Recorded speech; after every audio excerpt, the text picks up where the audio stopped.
बिस्मिल्लाहिर्रहमानिर्रहीम। अस्सलाम वालेकुम नाजरीन, आप देख रहे हैं मेरा यूट्यूब चैनल कानून की दुनिया और मैं हूं एडवोकेट इजाज़ अहमद नवाब। नाजरीन, इस वीडियो में बात करेंगे कि क्या election commission of Pakistan Imran Khan को पार्टी सरबराही से हटा सकता है या नाअहल कर सकता था या नहीं, उसकी पावर्स क्या हैं और जो अब मौजूदा सिचुएशन है उसमें क्या जो पिटीशन जो कार्रवाई चल रही है पार्टी से सरबराही से हटाने की, क्या वो अभी जारी रखी जा सकती है या नहीं। सबसे पहली तो बात ये केस स्टार्ट हुआ तोशा खाना से। तोशा खाना का जो केस आया वो केस ये था कि इमरान खान साहब ने साल के आखिर पे जो अपने डॉक्यूमेंट्स शो करने थे, प्रॉपर्टी शो करनी थी डॉक्यूमेंट्स में, जो इलेक्शन कमीशन के पास जमा करवानी थी वो नहीं करवाई, वो शो नहीं की उन डॉक्यूमेंट्स में। तोशा खाना का ये केस बना कि तोशा खाना से फलां प्रॉपर्टी परचेज़ की थी, वो शो नहीं की हुई, नंबर 1। उसके बाद क्या हुआ जी, इमरान खान साहब को नाअहल कर दिया इस बात पर। नाअहल करने के बाद इमरान खान साहब ने कर दी अपील फाइल हाई कोर्ट में।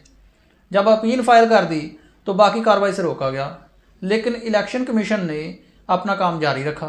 तो इलेक्शन कमीशन ने सबसे पहले इस्तगासा सेंड अप कर दिया। इस्तगासा सेंड अप करना होता है ताकि सज़ा, जो पनिशमेंट है, जो कैद है, वो की जा सके। जब वो भी हो गया तो उसके बाद इलेक्शन कमीशन ने सोचा, क्योंकि इमरान खान साहब को नाअहल किया जा चुका है, तो इलेक्शन कमीशन ने इस पर इमरान खान साहब को कहा कि क्योंकि ये बंदा नाअहल हो गया, अहल नहीं रहा, इसलिए इसको पार्टी के सरबराही के ओहदे से हटा दिया जाए। कार्रवाई शुरू कर दी। अब इसके खिलाफ हाई कोर्ट में अपील फाइल हो गई। जब अपील फाइल हुई तो जस्टिस जवाद हसन साहब ने जो कार्रवाई थी सरबराही से हटाने की इलेक्शन कमीशन में चल रही थी, शुरू की गई थी, उसको रोक दिया गया। लेकिन इलेक्शन कमीशन फिर भी बाज ना आया और उन्होंने डेट फिक्स की, खान साहब को नोटिस जारी किया और 11 डेट ही फिक्स कर दी, जबकि हाई कोर्ट में जस्टिस जवाद हसन साहब के पास भी 11 डेट फिक्स थी।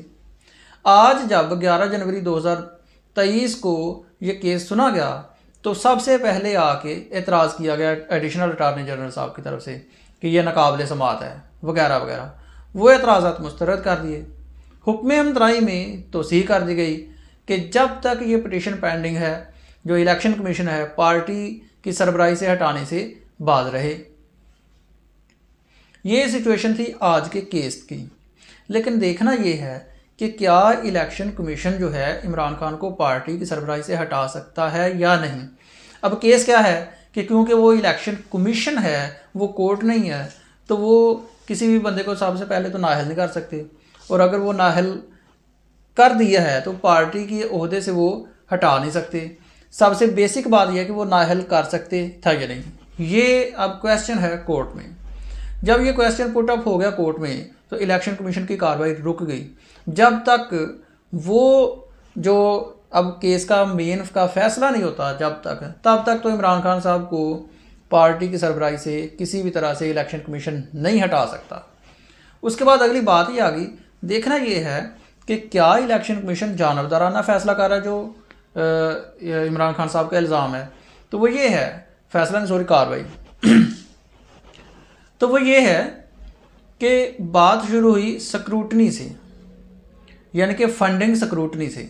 फंडिंग स्क्रूटनी जब पीटीआई की स्टार्ट की इलेक्शन कमीशन ने, तो पीटीआई चलेगी हाई कोर्ट में कि जी ये हमारे ख़िलाफ़ जानबदाराना तौर पर कोई स्पेशल जो है कार्रवाई कर रहे हैं, जबकि बाकी पार्टीज़ के भी सेम केसेस पड़े हैं, उनकी स्क्रूटनी नहीं की जा रही। तो हाई कोर्ट ने क्लियर कट डायरेक्शन दी कि तमाम पार्टीज़ की इकट्ठी स्क्रूटनी करके इकट्ठी रिपोर्ट्स पेश की जाएं, लेकिन ऐसा नहीं हुआ। ईसीपी ने सिर्फ पीटीआई की स्क्रूटनी की और वही रिपोर्ट पेश कर दी, और उसके बाद फिर एक रस्मी सा शोकाज नोटिस दिया वगैरह वगैरह। उसके खिलाफ कल अपील थी, उसमें भी हाई कोर्ट के बड़े सख्त रिमार्क्स थे। ये केस चला गया। उसके बाद केस आ गया तोशा खाना का। तोशा खाना के केस में जो सारी प्रोसीडिंग्स आपके सामने मैंने बता भी दी हैं, ये प्रोसीडिंग्स चल गई। देखना अब बात ये है कि सारी की सारी जो कार्रवाई है इमरान खान साहब के ख़िलाफ़ हो रही है, जबकि ऊपर जाते हैं हाई कोर्ट में जब कार्रवाई पहुंचती है तो वही कार्रवाई जो है हाई कोर्ट के अभी तक फैसले तो नहीं आए इन मैटर्स पर, लेकिन जो रिमार्क्स हैं वो काफ़ी सख्त नज़र आते हैं। लेकिन इलेक्शन कमीशन ऑफ पाकिस्तान को क्या चाहिए था कि सभी की स्क्रूटनी इकट्ठी करते और उसके बाद जो पावर्स थी उसके मुताबिक कार्रवाई कर देते। लेकिन हुआ यहाँ पर सिर्फ ये कि पीटीआई की स्क्रूटनी करके जो एक बात की जा रही थी कि ये शरीफ ख़ानदान के वगैरह वगैरह वगैरह वगैरह जो भी इल्ज़ाम इमरान खान साहब की तरफ से लगाए गए थे, उनकी जो वो फिर इन फैसलों से वो वाज़ह नज़र होते नज़र आते हैं।